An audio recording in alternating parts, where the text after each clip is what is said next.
When you make promises during political campaigns, you have your agenda, 10, 5, 6, 7, or even points to sell out to the common mwananchi during political campaigns. That starts with the promises, and then now you go to the politics, and then now go to the deliverables. What is left for common mwananchi, as you put it, Wanjiku, A, B, and C? What is now left for the three people to pick? Well, your word is your bond. You're as good as your promises. And for me, my first frustration with the Kenya Kwanza government was the 50-50 promise on women. When we said we've signed a charter, and a number of us backed on that charter and said, well, finally we have a government that is going to give us 50-50. And then I started with the cabinet secretary positions, and there we were, okay, this is not the truth. The truth picture as we thought. This is not what we voted for. And women rights movements came out defending that and saying, Mr. President, you lied to us.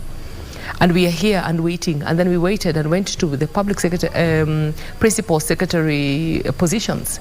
And there we go again. There was no 50-50 there. And recently, we have been subjected to another not 50-50 at all, not even close to 50-50, the CSS positions. So I think for me is the promises are good.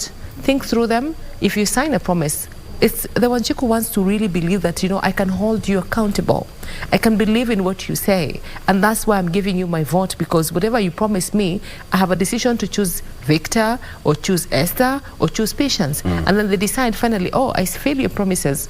Speak to my needs. Wanjiku wants to thrive, wants to barely survive and make ends meet. And that's why we're saying, we all need choices. As long as you can make everyone happy in one way or another, as she gave a very good example of the expressway, now you have a choice. If you don't have the 300 shillings, well, the road is there for you. But if you have the 300 shillings, you go into the airport, use the expressway. Yeah. You have more other things that you can really think through, but everyone else lives peacefully in the same, situation. So for me, I'm thinking about these promises are promises that we're holding the government accountable. In our agitation and in our frustrations, well, we have a choice to keep demonstrating, to picket, but let's do it unarmed. And in my thinking is everyone else is thinking about their future. And as you think about the future, my child who is 1 year today, for example, in 5 years, they will be 6. Yeah. If I am 30 today, in 5 years, I'll be 35. I'm looking at this government helping me transit through my stages in life, family-wise, career-wise. All these things depend on the promises that you make to me. So for me, I think the government needs to really rethink their strategy in terms of not just ad hoc situations.